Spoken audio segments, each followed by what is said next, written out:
Per dirla come l'ha detta Zaia qualche settimana fa, il nostro obiettivo è rimanere tra le palle di Zaia.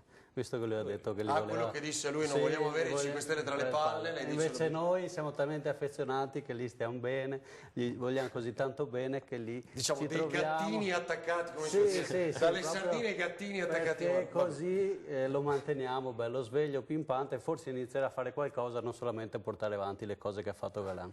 No, qua deve replicare lei. Io no. Ognuno ha le aspirazioni insomma, che si merita, insomma, perché avere questa aspirazione mi sembra un po' riduttivo per un partito come 5 Stelle, però...